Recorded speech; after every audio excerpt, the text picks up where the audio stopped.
Bienvenidas, bienvenidos, bienvenides a Extintos, el podcast que no sabías que necesitabas. Estamos esta tarde-noche de un post-apocalipsis en la ciudad de Viña del Mar, en un nuevo capítulo con Claudia López. Hola, Ale. Nuevamente con nosotros. Qué alegría tenerte aquí. Muchas gracias por invitarme. Y Claudio Guerrero, un habitué de este espacio. Hola, Claudia. Hola, Alejandra.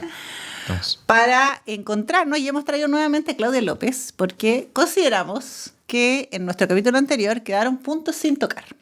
Por lo tanto, la palabra que vamos a estar trabajando en esta conversación es nuevamente artificio. ¿Qué pasa con los artificios, don Claudio Guerrero? ¿Qué tiene usted que decir al respecto? Porque usted no estaba, ni yo tampoco, cuando tuvimos la oportunidad de hablar con Claudio, entonces nos quedan pendientes. Bueno, yo en esta oportunidad no traje mi habitual palabra de diccionario. ¡Qué decepción! ¿No? Con multiplicidad de definiciones. Así que lamento decepcionarlas esta noche. Todo por un afán de innovar. Todo por un afán de innovar. Absolutamente. Pero traje otra fuente documental. Muy bien. Que en este caso es una entrevista que salió publicada hace poco en uno de los últimos números de la revista Palabra Pública de la Universidad de Chile, su alma mater, donde entrevistan... El lugar de trabajo. El alma mater es otra. Bueno, su lugar de trabajo, donde entrevistan a Ricardo Baeza Yates, Premio Nacional de Ciencias Aplicadas y Tecnología 2024, donde le hacen una interesante entrevista sobre algunas de las cosas que estuvimos conversando la vez pasada. Mejor dicho, Claudia estuvo conversando la vez pasada, ¿no? Y a mí me parece interesante muchas de las cosas que dice este caballero, que no tengo el gusto de conocer, me imagino que usted lo conoce, Claudia. Y una de las cosas que a mí me parece interesante y que creo que podríamos empezar a conversar tiene que ver con algo que él señala que es un efecto de las máquinas en los seres humanos, ¿no? Sería algo así como una especie como de proyección, ¿no? Y lo grafica especialmente en una suerte como de relación de amistad, ¿no?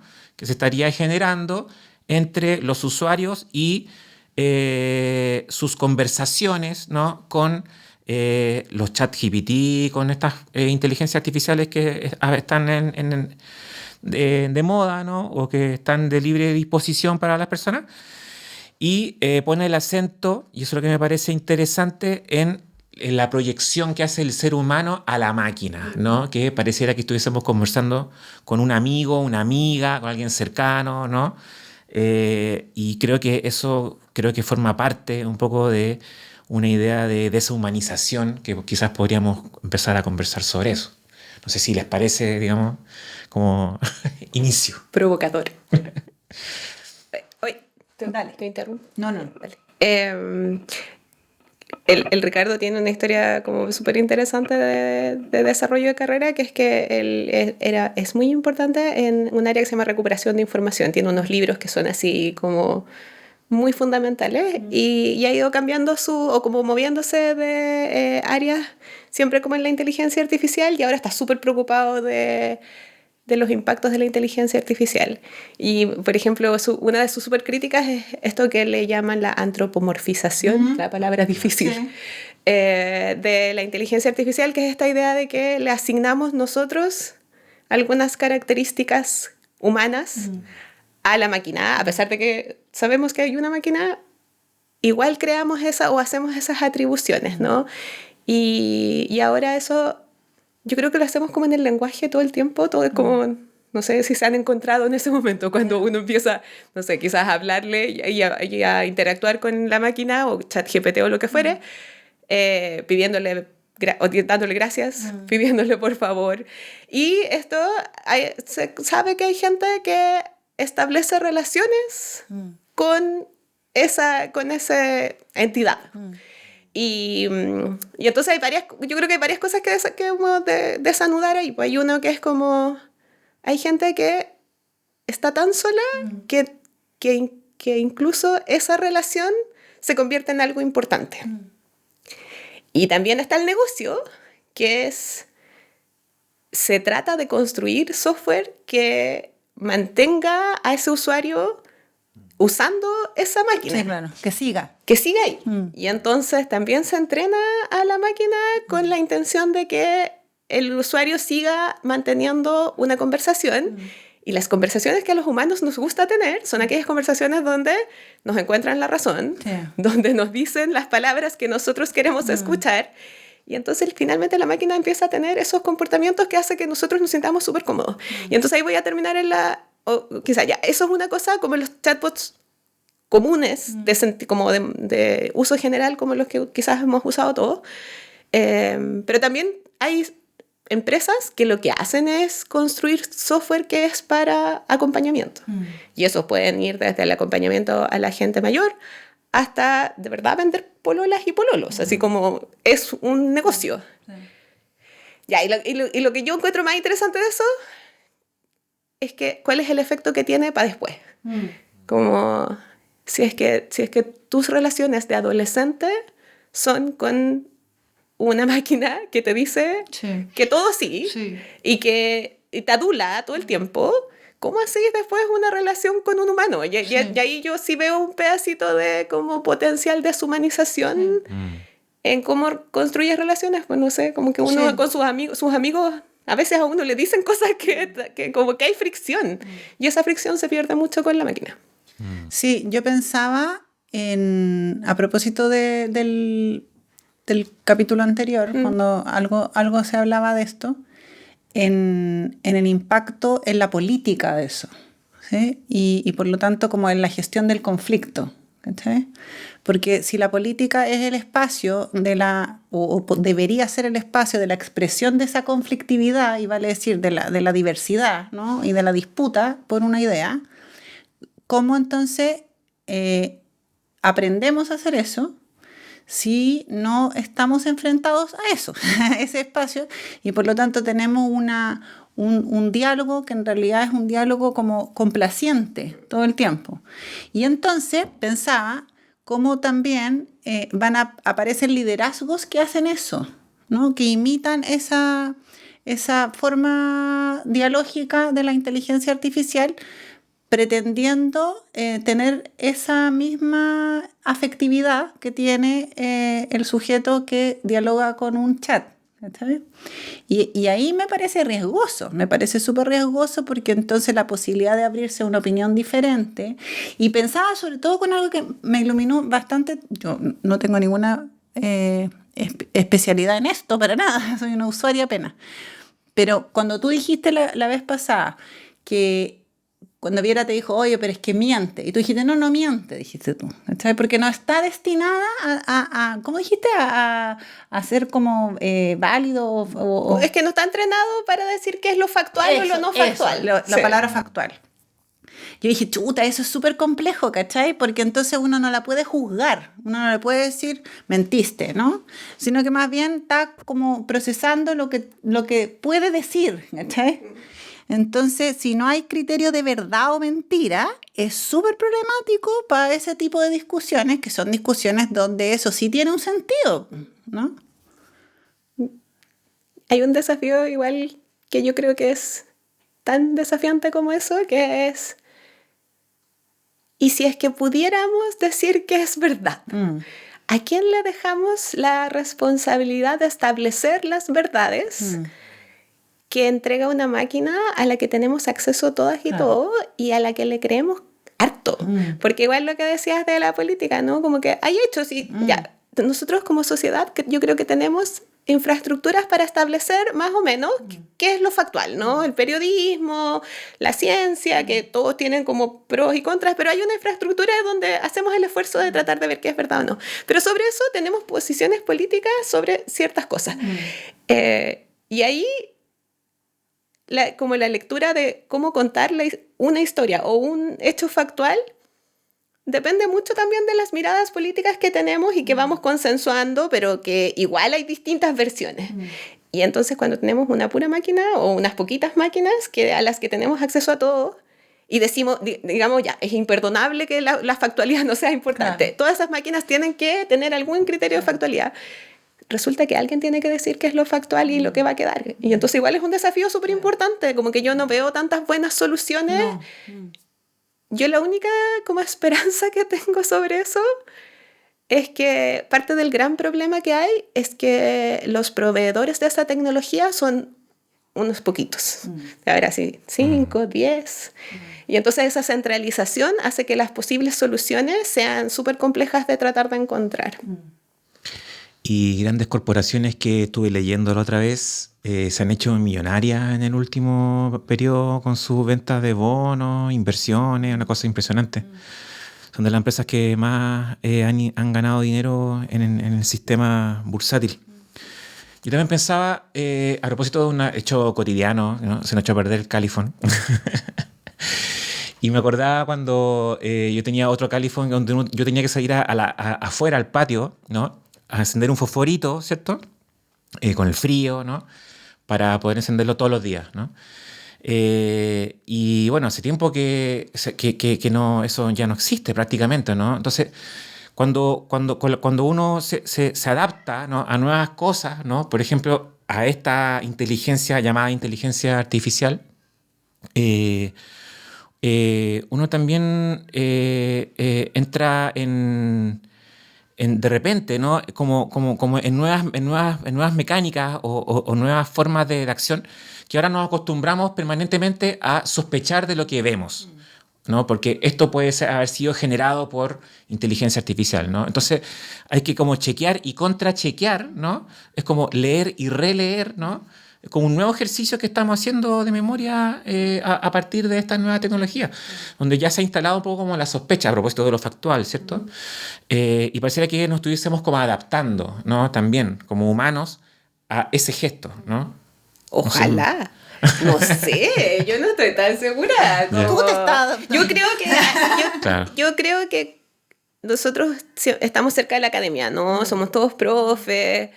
Y parte de nuestro trabajo es revisar mucho contenido que sabemos hoy día que está muy mediado por inteligencia artificial. Y yo creo que eso nos hace a nosotros veces. y Claro. nosotras súper sospechosos, así como Claro. estamos muy pendientes de eso. Pero yo creo que somos un grupo súper raro, como que no es lo más común del mundo. Y eso es una de mis hipótesis. Y la otra es que incluso cuando uno sospecha, nunca puedes estar tan seguro. Como que te quedas con la sospecha nomás y todavía no tenemos grandes formas de hacer triangulación de datos que te permitan entender súper bien si es que, como en qué medida esa imagen o ese texto, cuánta IA hubo ahí, si es que hubo o no hubo. Las imágenes hace unos años atrás, igual uno sabía cuáles eran falsas. Se notaban.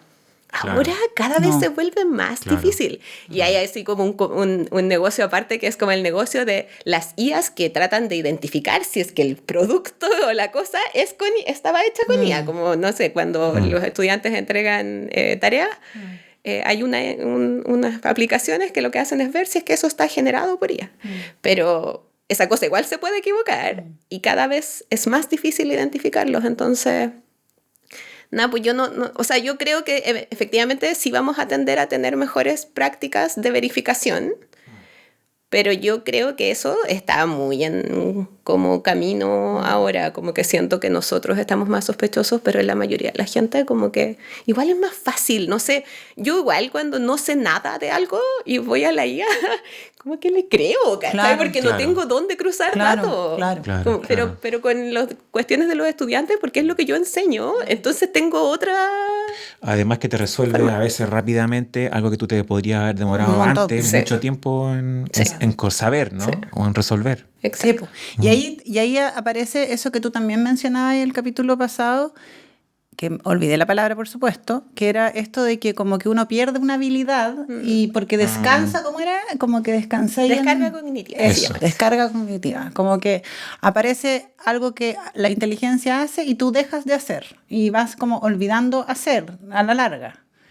Y entonces ese aparato se va volviendo, entre comillas, más inteligente en eso y uno más leso en esas otras cosas que antes sí manejaba. Sí, y hay como esta idea, todo eso está en disputa, yo creo, porque no sé, como, yo no sé si ustedes saben, como la gente antes sabía dividir y Sí. dividía como con papel claro. y lápiz. Yo creo que yo aprendí. Sí. Si yo lo trato de hacer ahora, a mí me cuesta un poquito, como que igual uno ha perdido eso y no siento que la vida es súper Sí, como claro. que no sé si perdí algo tan importante, ¿no? Y entonces hay gente que cree eso, que vamos a ir perdiendo algunas habilidades que quizás nos vamos a acostumbrar nomás y no va a pasar nada. Yo tengo mis dudas. Yo creo que hay algunas habilidades que estamos perdiendo que son más importantes porque tienen que ver con el lenguaje y con todo lo que el lenguaje te permite. Como que uno no lee por leer nomás, pues, como que lees porque porque en tratar de entender un texto más complejo o menos complejo, uno está entendiendo, como habilitándose para hacer otro tipo de cosas. Pero yo sí creo que eso está en disputa, como que no hemos tenido suficientes años de esto para tener evidencia de cómo es, o cómo podemos como acomodarnos, po. Que igual puede ser que pase eso. Es como un proceso de jibarización extraño, así como de la mente, ¿no? Como eso, como suerte como de pérdida de habilidades. Y este mismo señor, don Ricardo Baeza, hablaba de la escritura a mano, ¿no? Como, quizás como una de las habilidades humanas que no se van a perder, ¿no? Y que habría que como que seguir cultivando, ¿no? Justamente quizás como a contracorriente de esa descarga cognitiva que tú señalabas. Ahora, yo también lo comentábamos antes, a partir de una noticia que hablaba de no recuerdo quién te comentaba a ti, Alejandra, de empresas que están comprando libros antiguos. No, eso es una ¿No? noticia que yo leí Claro. en El País. De hecho, traje la referencia.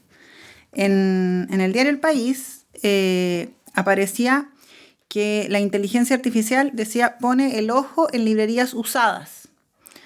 Decía, y el título o la bajada del reportaje decía, cuando el conocimiento de Internet ya no es suficiente. Entonces, que habían empresas de inteligencia artificial que estaban comprando libros usados de temáticas súper específicas con el fin de escanearlos y alimentar la inteligencia artificial, pero además de eso, que es como un conocimiento que entre comillas uno podría decir se socializa, no sé, entre comillas. El otro lado, que eso no te lo comenté y eso te va a doler mucho a ti, es que producto de una disputa, entre comillas, judicial, de que tú no podís comprar un libro y socializarlo al mismo tiempo, tener dos copias, tienes que destruir el libro que escaneas y lo tienes que destruir. No, claro. ¿pero cómo? Lo pones en la máquina y luego lo destruyes, porque no puedes quedarte con las dos copias. Entonces estaban destruyendo muchos libros que estaban alimentando la inteligencia artificial. Y eso me pareció así como digno de 1984. Claro. Entonces, eso sí que me pareció completamente como demente. O sea, una cosa es que como eso estaba teniendo como una implicancia material súper importante en una pérdida y entonces los libreros de las librerías usadas estaban como asociándose porque había como que defender el libro en papel de temáticas específicas. ¿Cachai? Sí. Yo había leído eso, no había escuchado la historia de por qué habían justificado que habían roto los libros después. Ya, entonces como que la IA se entrena en un montón de datos. Los primeros datos que eran más fáciles y que eran como asequibles son los de la web, porque ya están digitalizados. Y la IA funciona mejor cuando tienes más datos. Ya, pero en algún momento igual se te acabaron los datos de la inteligencia, o sea, de la internet, y todos tus competidores tienen ese mismo acceso, ya, porque gran parte de la diferencia entre los competidores es la cantidad de datos que tienen para entrenar. Entonces, como que cuentan así billones de parámetros. Y entonces a alguien se le ocurrió empezar a ir a ver los libros.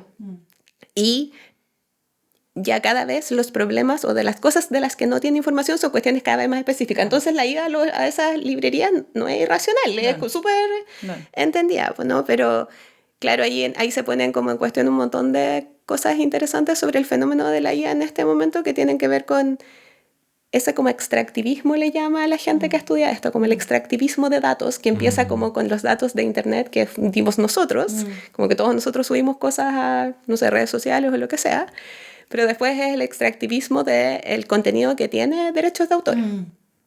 Y que tú lo puedes comprar, y ahí hiciste alguna interpretación de que podías utilizarlo para entregar ese conocimiento o diseminar ese conocimiento de otra forma, que es una forma de leer lo que hace la inteligencia artificial, ¿no? Eso igual está en disputa. La gente que son autores y que no están de acuerdo con esa como interpretación están demandándolo. Lo mismo está haciendo el New York Times y varias empresas también como periodísticas. Pero eso me trae como a colación otra cuestión, que es hay mucha disputa como del costo material que tiene la inteligencia artificial. Pues uno podría decir los libros, ¿no? Que igual nos duelen. Pero también ocupa un montón de luz cada vez que estoy utilizando. Eso ocupa un montón de agua porque necesitáis enfriar esos servidores.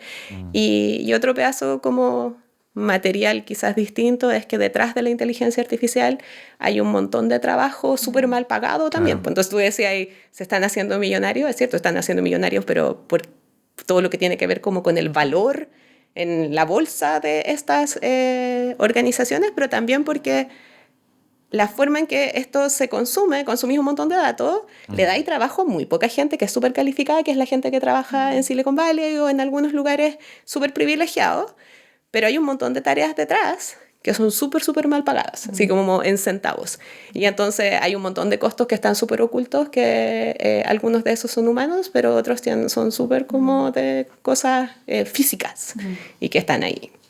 ¿Y eso tiene relación con los centros de almacenamiento de datos que están por lo general situados en lugares periféricos, lugares baratos, un poco como la lógica de las maquilas, ¿no? Sí, pues, o sea, eso es una de las críticas bien importantes de la que se sabe no tanto, menos que de otros problemas de la inteligencia artificial, que es como cuáles son los costos de verdad de los data centers. Entonces, para que, incluso antes de la IA, como para que nosotros tengamos en todas mis fotos, que siempre borramos las fotos antes de hacer este podcast, pero esas fotos están en un lugar. Y nosotros decimos están en la nube. No están en una nube, están en algunos servidores, sí, claro, en algún lugar.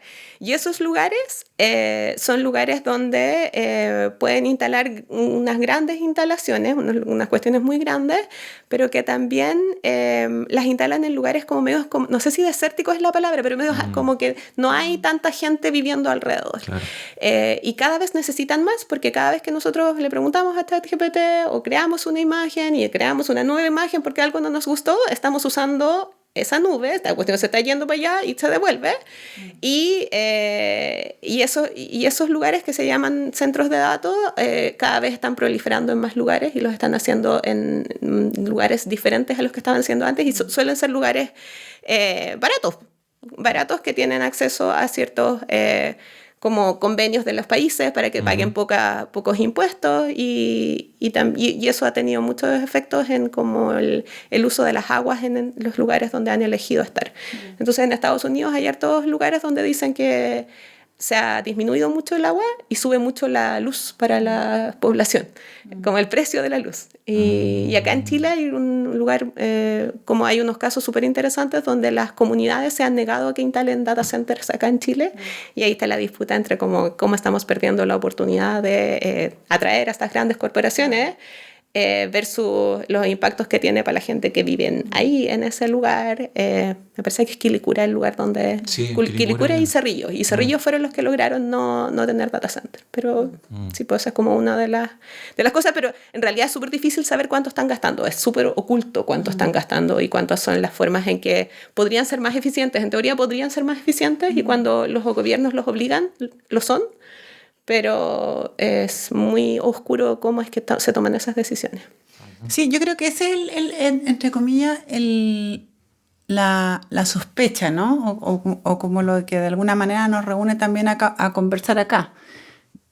Porque tampoco creo que el que Viera lo nombraba la vez pasada también, ¿no? Que siempre había como este miedo, ¿no? La revolución industrial también, oye, la tecnología nos va a eliminar lo humano. A devorar. Claro, pero parece que ahora el riesgo no tiene que ver con eso, no tiene que ver con la suplantación de la humanidad, sino más bien, y quizás por eso volver a la palabra artificio, como a lo que a lo que queda oculto, ¿no? Como que hay elementos que al parecer quedan tan subrepticios que empiezan a operar como ideológicamente. Entonces eso significa pensar un espacio político carente de conflicto, ¿cachai? Un espacio en el cual siempre hay respuesta, que esa respuesta siempre es a tu servicio, que eso no tiene costo ecológico. O sea, como que todo eso es como bien fantasioso, pues, ¿cachai? Que es la noción como de una fantasía que tiene un lado medio perverso, ¿no? Que es como la noción de artificio, ¿no? Que opera así. Y entonces, ¿cómo podemos situarnos frente a esa tecnología en un uso que no sea artificioso? Que es como yo creo, porque no un rechazo a la inteligencia artificial, ¿cachai? Así como onda ya, volvamos a la edad de piedra y solo usemos las enciclopedias. El diccionario de Claudio. Claudio está a favor de Yo eso. soy un sujeto que resiste. Yo no estoy a favor de eso, pero ¿cómo podemos hacer un manejo de aquello sin que ese carácter de lo artificioso se nos vuelva en contra o haga que perjudiquemos eso que para mí es relevante, que es la idea de disputa, la idea de diferencia, la idea de un conflicto que promueve aprendizaje, pues, que promueve como desarrollo, ¿cachai? Sí. Yo no sé, no tengo idea. No Obvio pretendo que no sé. Sí. saberlo. Como mis únicas esperanzas, no mis únicas, es como yo tengo un montón de esperanzas, pero sobre eso, yo creo que cuando descentralicemos la inteligencia artificial, cuando no es que haya, no sé cuáles hemos dicho, pero no sé, yo puedo decir como 5 que conocemos así todos. Yo creo que esa es la centralización de ese conocimiento y de ese poder es muy dañino porque claro, no es posible encontrar una solución que sostenga toda nuestra diversidad en 5 fuentes de conocimiento. A mí eso me parece que es algo que hay que salir a disputar. Y que nos da como un pedacito de esperanza de que podemos encontrar la solución, esta IA que sirve para esta cuestión, que quizás es enseñarnos a deliberar, pero hay otra que es la que nos ayuda a encontrar la información más factual desde esta perspectiva. Cuando entendamos que podemos tener como distintos tipos de funcionalidades, a mí ese imaginario me da más esperanza que el imaginario de que 5 empresas van a estar peleando por tratar de encontrar una forma de tener una inteligencia artificial general todo, claro, y tenerlo todo. Pero no lo sé. Es un momento lindo, sí. O sea, es un momento difícil, pero es un momento lindo porque como que se abren un montón de preguntas, porque podemos como preguntarnos cosas que quizás estábamos tan acostumbrados a hacer de cierta manera que hoy día no tienen tanto sentido. A mí me pasa eso con la universidad. Así como la universidad y la clase. La clase, como los estudiantes ya no van a clase. Y entonces, quizás que esa forma en que estábamos enseñando hay que cambiarlo. Y entonces tenemos que cambiarlo. Entonces, como que ahí yo de repente encuentro como cosas interesantes que nos están pasando con la inteligencia artificial que no es para puro deprimirse. Sí, estoy de acuerdo. Ese artificio. ¿Estamos? Estamos cerrando Estamos. entonces esta primera parte que no la deberíamos cerrar nunca y tú deberías seguir viniendo una y otra No, lo vez. único que puedo hablar es de inteligencia artificial, estaríamos muy aburridos. Hablas de muchas cosas, claro. Bien, cerramos esta parte entonces.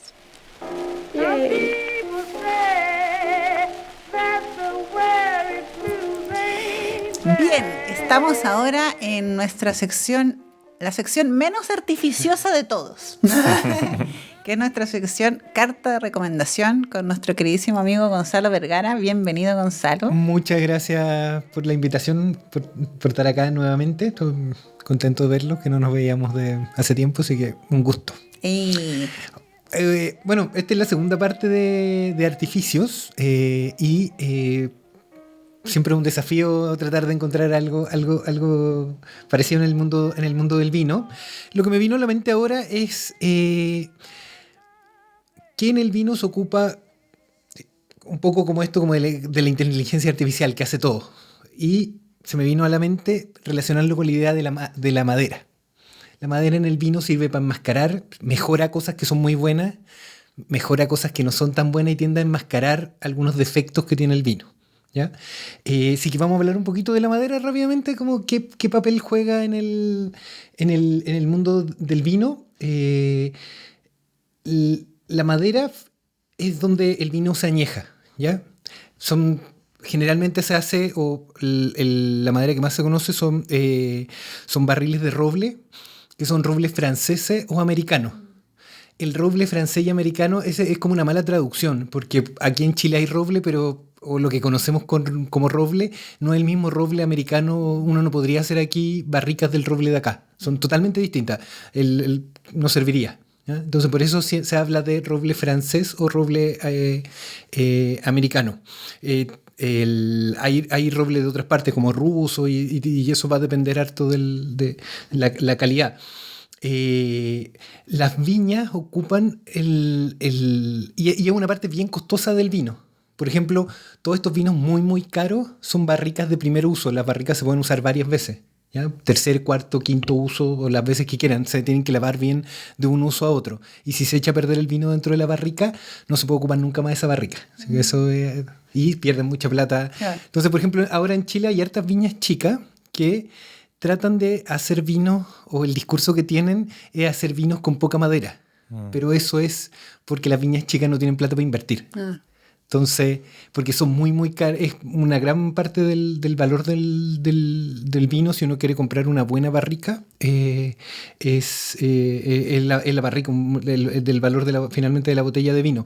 ¿Qué hace una barrica? Permite que se oxigene el vino, pero de manera muy, muy controlada.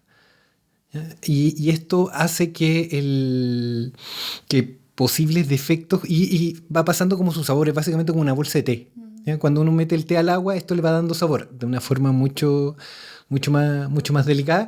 Pero antes de seguir, voy a servir lo que traje porque... Sí, porque si no, esto es pavloviano. Me han criticado esto antes. ¿Qué traje hoy día? Traje vinos que yo encuentro que son los dos muy estupendos. Son dos Cabernet Franc. Uno del Valle de Loncomilla, que esto es cerca del Maule, que es de la viña Gilmore, una línea que se llama Hacedores de Mundo, que tiene varias cepas. Yo traje ahora la Cabernet Franc, un vino estupendo, ¿no? Una viña muy chiquita, son como 3.500 botellas que hacen cada año, son muy, muy poquitas botellas. Y el otro es de una línea Floresta, de la línea Santa Rita, que es una línea nueva que hicieron de tener 4 o 5 años, que son vinos un poquito más cuidados. La gracia es que ellos casi no usan barrica, la usan muy poquito. Entonces, después vamos a diferenciar de un vino que tiene mucha barrica. El Gilmore tiene como 18 meses de barrica antes de ser embotellado, en barricas de roble francés. Este tiene muy, muy poquita y son barricas ya de cuarto o quinto uso. Entonces, es más bien para dejarla ahí para que el vino haga una segunda fermentación que se llama maloláctica, pero no para darle más sabor, ¿ya? Así que vamos a partir... ¿Pero el que tiene más madera? Con el que tiene más madera. Hay toda una línea de gente que toma vinos, que son vinos bordoleses, que siempre las catas empiezan con los vinos tintos. Siempre acá estamos acostumbrados a empezar catas con ir de vinos menos complejos a más complejos, del blanco al tinto básicamente. Pero dicen que cuando uno lo hace al revés, abre su paladar y puede tomar mejor los otros vinos. Pero son cosas...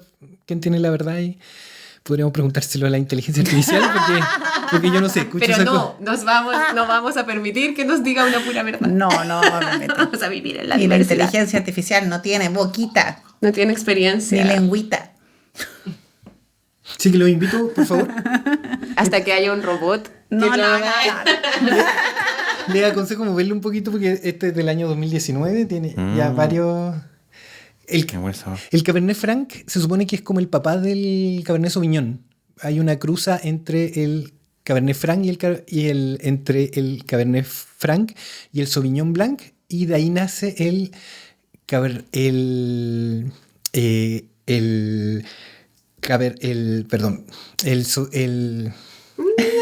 se me fue. El Cabernet Franc y el Sauvignon Blanc hacen ¿Qué estás buscando? ¿El Carmener? No, voy a tomar... ¿El Cariñán? No. No, tampoco. No he aprendido nada. El Cabernet Sauvignon.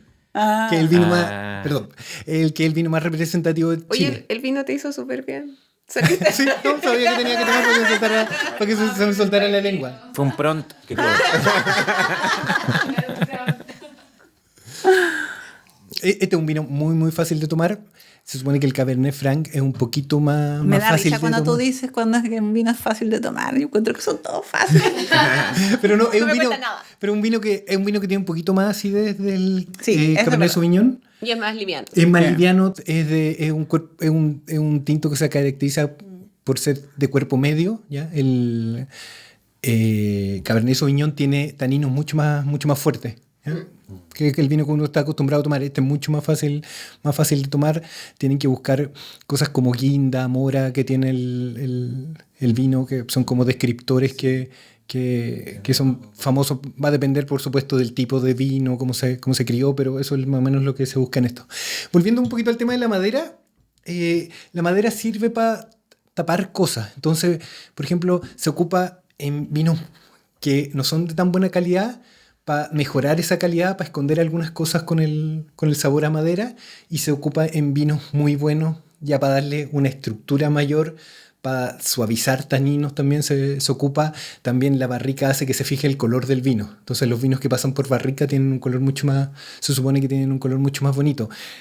Como las barricas muy caras, para los vinos de menor valor y para mejorarlo no se ocupan barricas, sino que se ocupan las mismas duelas, que son las duelas son como estas, como cintitas que se ven en los barriles. Y lo que se hace es que cuando ya se ocupa 4 o 5 veces un barril, ya no tiene mucho sentido volver a ocuparlo, se desarma y se meten a vinos de no tan buena calidad, estos estanques grandes que algunas veces se ven, y se meten ahí esas duelas. O algunas veces se hacen chips de eso y se meten dentro de estos mismos barriles, así como bolsas de té gigante. ¿No? Como unos pedacitos. Exactamente, Me para quedó. aprovechar mejor el sabor y porque esto pasa un tiempo, entonces y como hay más superficie cuando se rompen esto, cuando se hacen una especie de chip, el tiempo es menos para que tenga más sabor a este vino. Entonces hay varias formas de ocupar la madera, eso va a depender del tipo de vino. Las barricas, volviendo un poco al tema de las barricas, pueden ser de distinto tamaño. Generalmente la que se usa, que es la que uno conoce, así como que ve en la tele, y como cuando uno se imagina una barrica, la primera que le viene a la mente, son de 225 litros. Eso hace una barrica estándar. Hay unas más grandes que se llaman foudres, que pueden hacer 1.000, 5.000 litros. Y la gracia de eso es que ahí el enólogo va a decidir si quiere que esté más o menos en contacto con el vino. Una barrica más chiquitita va a tener más contacto con vino que una barrica grande, porque va a tener el vino se va a dividir en el fondo por esa barrica. Lo que permite la barrica, pues la barrica va como sellada. O sea, esa es como la idea, tienen como un tapón. Que el oxígeno pase por entre medio. Cuando uno ve una barrica, están las duelas, y dentro de las duelas hay como unas líneas que son típicos. Esto cuando uno, no sé si esto es verdad, pero le enseñaban cuando chico que contaba los aros y son los años del árbol. Sí. Ya, por entre medio de esos aros es por donde se cuela el oxígeno dentro del... Entonces, entre más años o entre menos años, esas líneas van a estar más separadas y va a entrar más oxígeno. Y así se va viendo la calidad de las barricas. La industria de las barricas es una industria gigante, sobre todo porque también se añeja el whisky en eso. Que hay como una pelea entre cómo se usan las barricas, ¿ya? Si se ocupan para whisky o se ocupan para vino, ¿ya? En Francia esto está muy, muy normado. Hay bosque. Los grandes vinos no es que compren una barrica de roble francés y se le envíen cualquiera. Los grandes vinos van a un bosque específico, una parte específica del bosque, esperan el momento y dicen: yo quiero estos 5 o 6 árboles de acá. Wow. Los dejan 2 años en la intemperie, los cortan y ahí los hacen una barrica. Hay como una ley en Francia que la parte de abajo de los árboles se ocupa para muebles, la parte del medio se ocupa para barrica y la parte de arriba se ocupa para hacer como adorno. Y está todo súper normado. De hecho, los maestros toleleros, porque las barricas después, no sé si cuando vayan alguna vez a una viña, fíjense, tienen como una sigla que indican el tostado. Puede ser tostado suave, medio o alto. Y los tipos que hacen esto son como maestros así como legendarios los que hacen los barriles, porque imagínense lo complicado que es decidir que un barril tiene un tostado medio y después volver a venderlo a eso. Y lo que pasa es que tienen que ser como estándar, porque si yo voy a hacer, no sé, 1000, 2000 botellas de un vino, me tienen que quedar todas iguales. Claro. Tienen que alterar el vino de tal manera, pero todas iguales. ¿Y después esa barrica se vuelve a utilizar? ¿Se reutiliza? Se puede ¿Cuántas utilizar, veces o no? no hay como una regla, pero ya cada vez que se va usando va perdiendo como Claro. la utilidad. Entonces, por ejemplo, siempre pasa en Chile que hay enólogos que trabajan en viñas muy grandes que pueden tener acceso a estas barricas nuevas y después tienen sus propios proyectos de vino que son más chiquititos y que se Lo usan. autocompran estas barricas y Ya. las llevan a sus propios proyectos y Y ya las hacen ocupan otros 3, vinos. 4 veces, hacen otros vinos y les permite como abaratar costos. Claro. Ya después del quinto uso ya no deberían seguir usándola o la van a ocupar solo para mantener el vino, pero ya no van a tener, Ya. no van a tener ningún sabor o nada. Pero básicamente, pero se lavan y se vuelven a ocupar. El mundo de las barricas de vino es todo como un mundo detrás. Es tan sofisticado como el vino, el tema de las barricas. Sí. Tiene que ver con los árboles, con la maduración, con cuánto tiempo se dejó a la intemperie, porque lo dejan como en los bosques, porque les gusta así como que los inviernos sean muy rudos para que la madera como que se seque de una manera específica. Entonces también, igual que el vino, un invierno hace mejores barricas que otro, yo no sé cuál es la regla, pero también para la madera dejarla ahí con un invierno crudo es mucho mejor y tiene mucho más valor. Así que si alguna vez tienen tiempo libre y quieren perderlo, hay varios documentales que uno O puede ver ganarlo. de cómo se hacen las... Cuando nos de cómo se perdamos en la nieve y vayamos a un refugio, podemos llamarlo. A lo mejor Excelente. encontramos unos vinos como estos. Excelente forma de pasar el tiempo. ¿Y qué le pareció el...? Maravilloso. Maravilloso. Es un vino que... bueno, esta línea se llama Hacedor de Mundo, la hizo la hija del dueño de la viña, como en homenaje al papá. Tiene como toda una línea de Merlot, tiene Cabernet Sauvignon, y son todos bien estupendos. Y también que lo que quería aprovechar, así de comentar, estos dos vinos tienen una súper buena relación precio-calidad, encuentro yo. Así como que este vino, por lo menos el Gilmore, ahora vamos a probar el otro, que también es bien bueno, pero sobre todo el Gilmore encuentro que si uno quiere gastar sus lucas en un vino, no tan caro, pero va a quedar como rey en cualquier lado, tomarlo. Vale. Es un vino tinto, un vino con bastante cuerpo, pero que incluso uno lo puede tomar acá sin Súper fresco, nada sí. y no necesita ni siquiera un acompañamiento. Es como para abrirlo, tomarse un par de Mira, copas. ¿tenemos otra copa? Así que... Oh, Tenemos que tomar. No, pero terminemos esta y probamos el otro. es un artificio todo esto. Esta marca hagamos Oye, esto. ¿y cómo eligen al arbolito? Legal. ¿Cómo saben qué arbolito les va a gustar? Aparte de que ha llovido más o menos. ¿Qué le miran al arbolito para...? Y lo que yo entiendo que más que son como las donde estaba plantado. Es bien parecido al cuánto sol Weather right. cuánto sol le llegó, qué porte tiene. El suelo. Ese ¿Y tipo por de qué la cosas. mitad del árbol? No sé, no, eso no lo sé, pero sé que se divide en 3 partes y cada una de las partes tiene un uso y la parte del medio es para es para hacer barriles. ¿Y qué debería ser distinto de este con el siguiente? Porque tiene más madera. El otro tiene menos Este es más madera. redondito. ¿Cuál es más artificioso? Este. Este Estamos tomando debería ser más artificioso, el segundo debería ser... Es más ¿Más honesto. áspero? Los vinos sin madera son vinos más frutales. Uno tendría Claro. que probar derechamente la fruta que hay en el... Y en el aroma, porque este siento que no es tan aromático. Es aromático, pero no Es aromático. te golpea. Sí. ¿O sí? la- Quizás yo estoy resfriada. generalmente la madera lo que le da al vino son aromas a vainilla, a cacao, a humo, sí, dependiendo de la... Eso es lo que le agrega en olor. Siento guinda. Pero porque está en el sabor. Estoy lista para el siguiente. Sí, también estamos listos. Hablaste mucho. Para Floresta, de Alto Jahuel. Este es de Alto Jujuy, este es del Maipo Alto. ¿Eso es donde está una Saludamos a nuestro terma amigo. o no? Las termas de Alto Jahuel. ¿O no? ¿Nada que ver? Sí, sí. Nuestro amigo Cristian Ahí- Cruz de Jahuel. Ahí debe haber un Sí. refugio. Otro refugio. Busquemos refugios.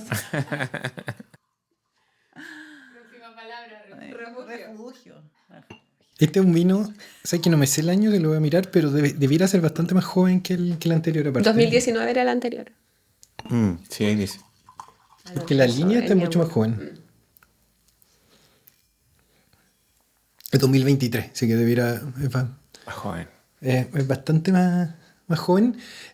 También una recomendación, toda la línea Floresta que tienen Santa Rita son todo estupendo. El Chardonnay que tienen es muy, muy, muy, muy bueno. Pero este huele menos que el otro, ¿o no?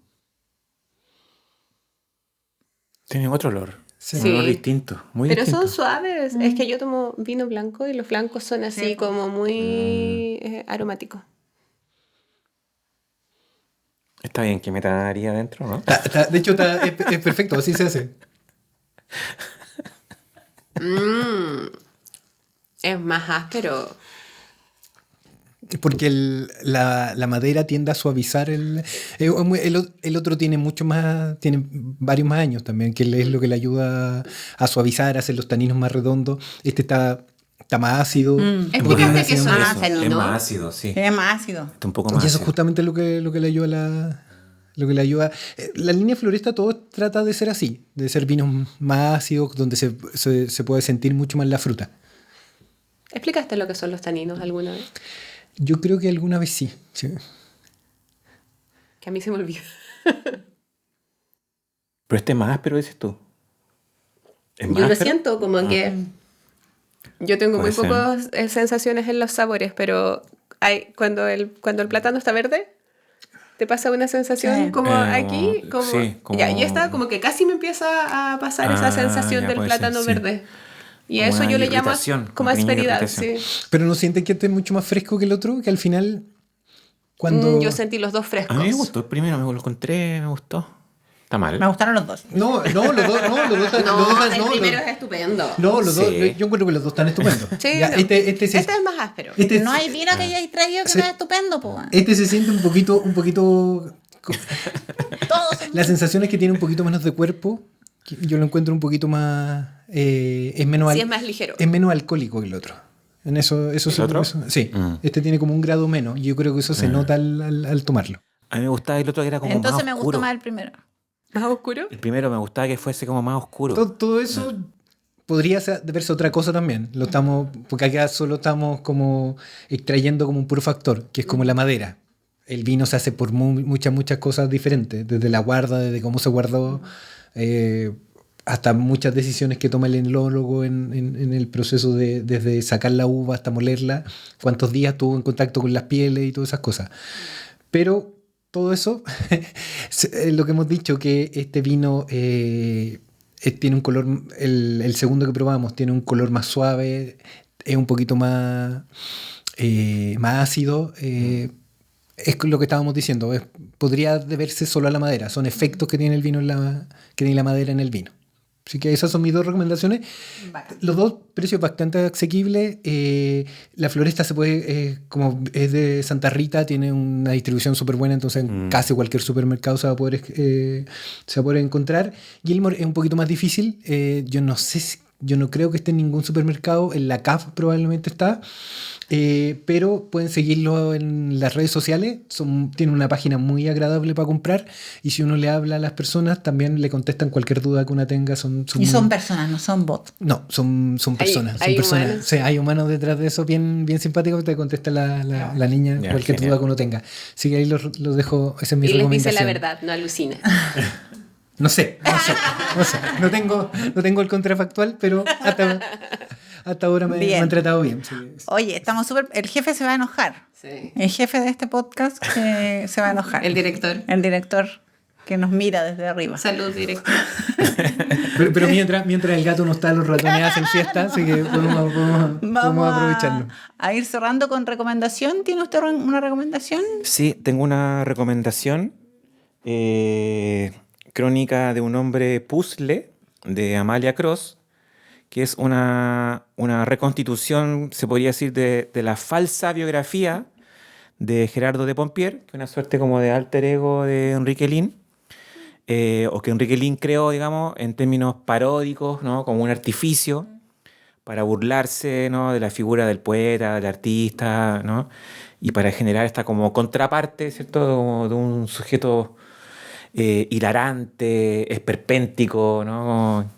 Que me parece atingente al concepto de artificio, ¿no? Cruzado con la idea de la parodia, ¿no? Como de invención, ¿cierto? Paródica. Así que Amalia Cross, Crónica de un hombre puzzle, un excelente libro, una excelente investigación de Amalia, es profesora de la Pontificia Universidad Católica de Valparaíso, mi alma mater.